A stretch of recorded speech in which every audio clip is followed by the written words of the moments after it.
Hello everyone, welcome back to another video. I apologize, it's been a while since I last posted, but today I'm so excited to fly Etihad's business class on their A380 from Toronto to Abu Dhabi. If you've looked at my other videos, you'd know that I rarely fly business class, so while I am stoked to fly today, I still want to make it a fair review. As always, I'm so grateful for the opportunity to do things like this, so don't mistake any criticism for a lack of gratitude. Etihad departs from Terminal 1 at Toronto, with business and first-class passengers using the Plaza Premium Lounge in the domestic area of Terminal 1. We arrived a little late, so we didn't go inside. The lounge is sufficient, but it can get crowded during peak times.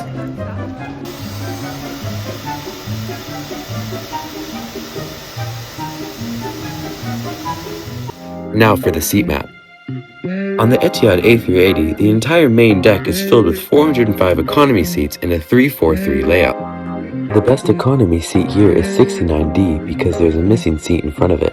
Similarly, both 76A and 76K have almost infinite legroom. Moving to the upper deck, there are 70 business class seats in a staggered 1-2-1 layout. Half of the seats are closer to the aisles and face backward, while the arguably better other half are closer to the windows and face forward, offering more privacy. In the center are the honeymoon seats, which are close together in private for people traveling together. First class, on the other hand, has 9 seats in a staggered 1-1 layout, with some seats being closer to the aisle or window, and some facing forwards and backward. And of course, seats 1A and 1C are the residents. My seat on today's flight is the more exposed 13C, but regardless, it's still a great product.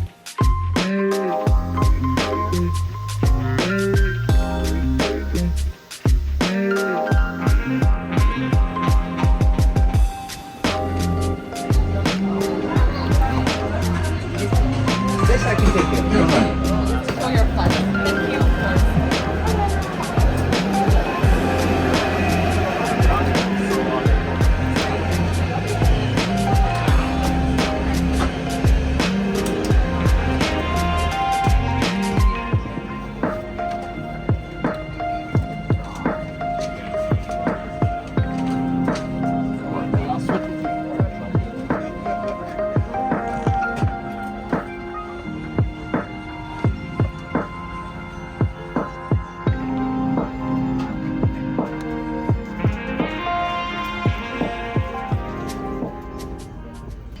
At each seat, there is a plush blanket,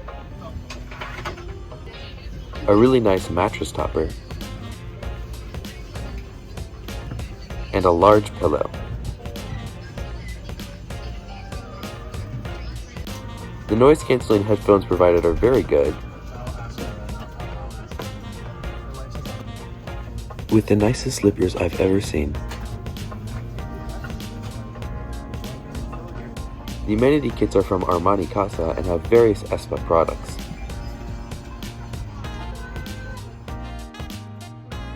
Now for a seat tour. In front, there's an 18.5-inch bright touchscreen IFE. Below that is the footwell with storage beneath that. To the right is the standard Panasonic remote for the IFE that extends. You can view the flight map on it independently from the main screen. Below are some seat controls. And next to the seat is a storage cubby with headphones and a water bottle.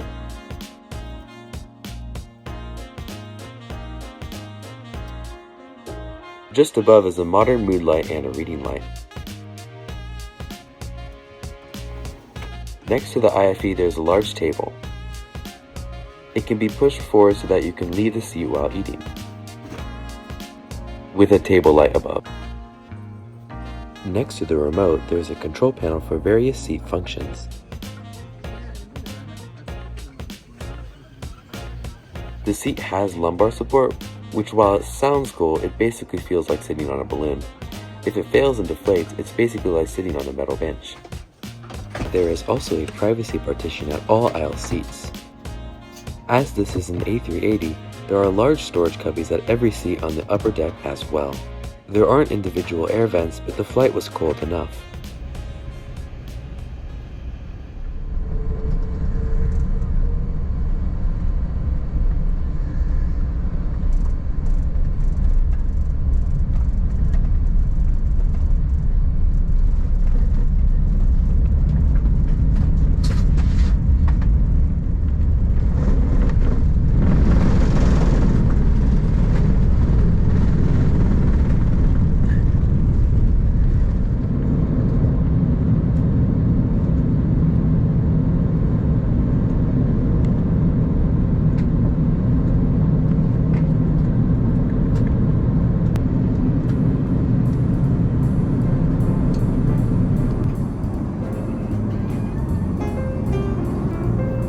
Now for the IFE.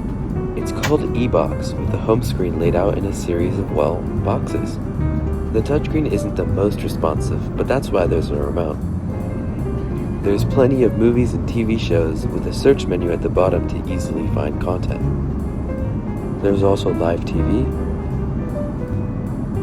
a kids menu, seat-to-seat chat and call, and outboard cameras and a moving map.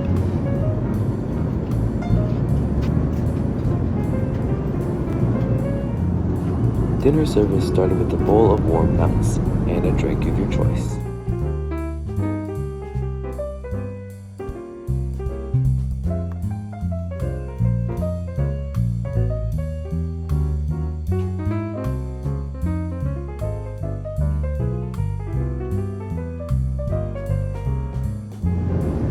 I got the Arabic meze to start, the beef short rib as a main, and the cheese plate and ice cream for dessert.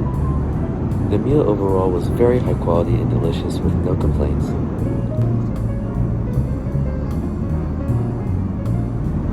After that, I got a hot chocolate which came with more chocolate. It was really good though. The bar on board, referred to as the lobby, is a nice place to hang out, with a self-service bar too. While it is dark and possibly uninviting, it is a really cozy place to be in after sitting for hours in the same place.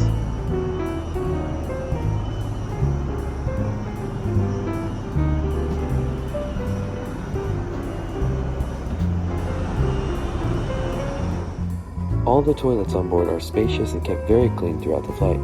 It has more amenities from ESPA, and overall, they just look super cool and modern.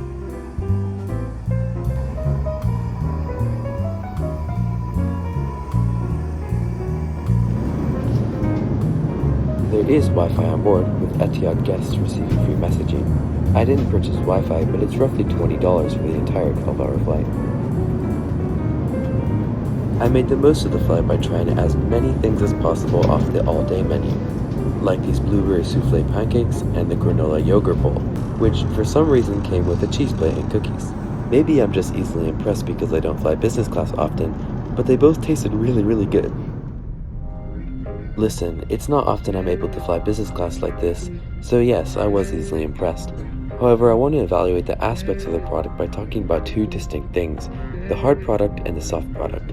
The hard product is the seat itself and the cabin, while the soft product is the service, food, and amenities. Let's start with the hard product. The seat came out roughly 10 years ago, and while it looks modern and good, there's definitely some wear and tear, with some of the things like the windows wouldn't work properly.